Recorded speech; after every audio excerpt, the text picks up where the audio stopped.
Jaune, Pyrrha, and RWBY made notable changes from their previous lives. RWBY was more responsible, but she kept her childlike nature. Weiss was a lot more friendlier, especially towards Faunus, and stronger. Blake no longer wears her bow and lived by her principles head-on. Jaune was calmer but still flirty, only to Jaune, still loves to tease, but remarkably she no longer goes berserk over her hair. Pyrrha was more confident, social, and happy. Jaune was more than what he was confident, strong, undaunted, and he was still his old self, caring to a fault and self-sacrificing. Ren and Nora were still like their old selves, as nothing much was changed. Beacon first day. Jaune was the talk of the campus, as many girls look at him in administration, but it was just fangirls, as Pyrrha and RWBY made it clear that he is theirs.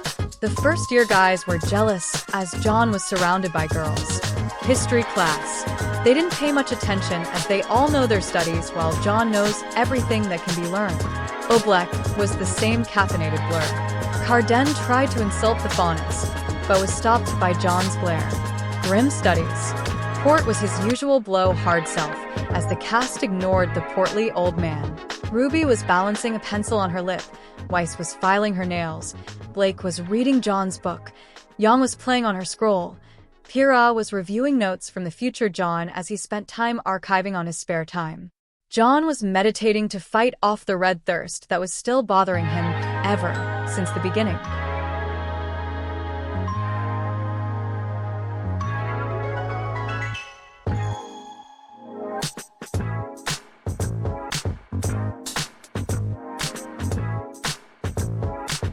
The girls were concerned at how it takes a toll on Jaune. Port. Now who here has what it takes to show us what a real huntsman is like?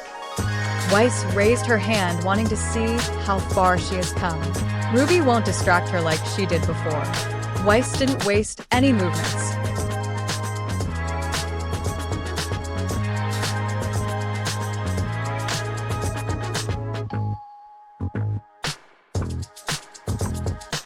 Her friends cheered for her flawless win. Later combat class. Jaune. Man, can't wait to show you guys what I learned. Weiss. Hold your horses, young. Jaune told us not to show off, so when that bitch comes she would target only him. Pyrrha. I still feel bad about it. Isn't it enough that he shoulders that burden alone? Should we share it with him? RWBY. That's always Jaune's problem, and I admit I did it too in the future. But he has a plan, and I trust those plans, especially if he had 10,000 years of preparation to do it. Blake. To think he spent most of that time thinking, what if? If things happen differently. The docks. The highway. All of that we can avoid it now, since we all know better. Weiss. Yeah, we learned our lessons. Their talk was interrupted by Goodwitch. Glinda. Let us pick our first combatants. The screen shows Jaune and Carden. Jaune. Well, ain't that familiar? Pyrrha. It's gonna end differently this time around. Glinda. Will Mr. Ark and Mr. Winchester please come down to the ring?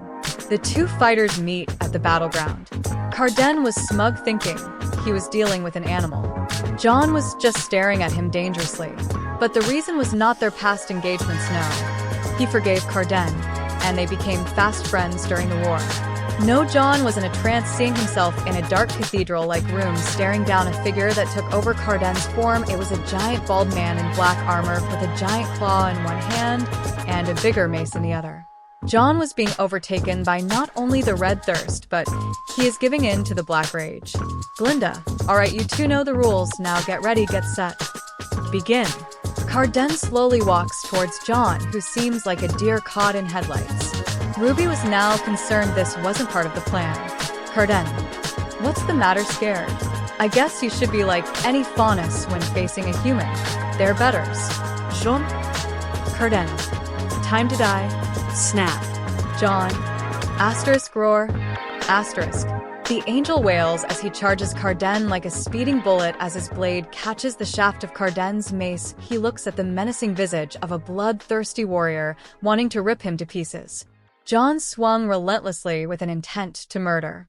The people were stunned at the ferocity of this fight. It wasn't a fight, it was a one-sided slaughter.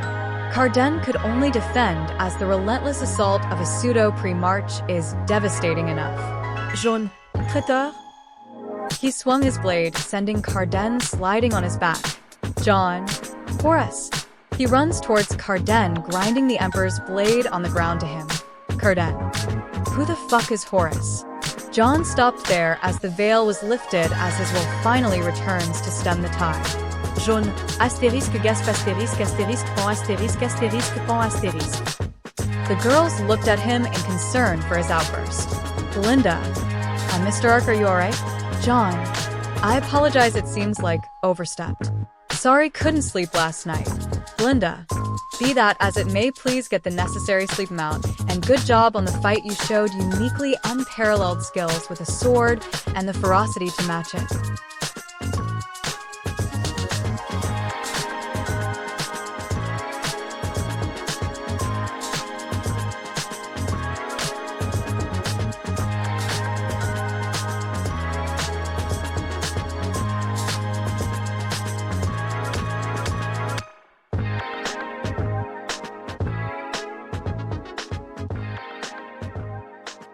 The winner is Jaune Ark.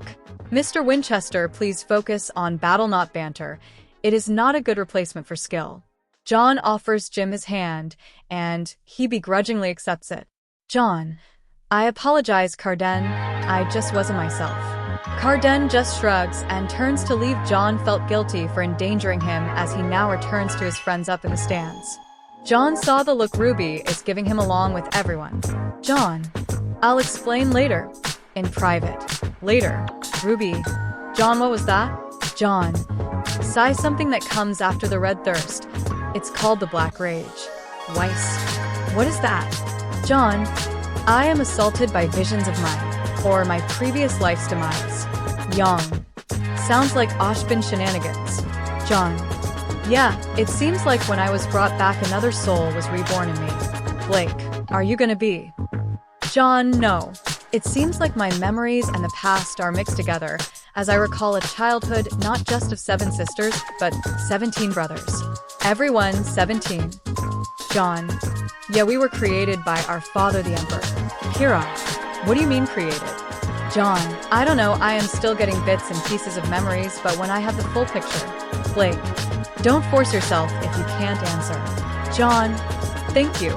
All of you. I will beat this, I promise. Meanwhile, within Emerald Forest, a crack in reality appeared. Then 2 giant beings popped into existence. A giant with horned tits and a giant banana.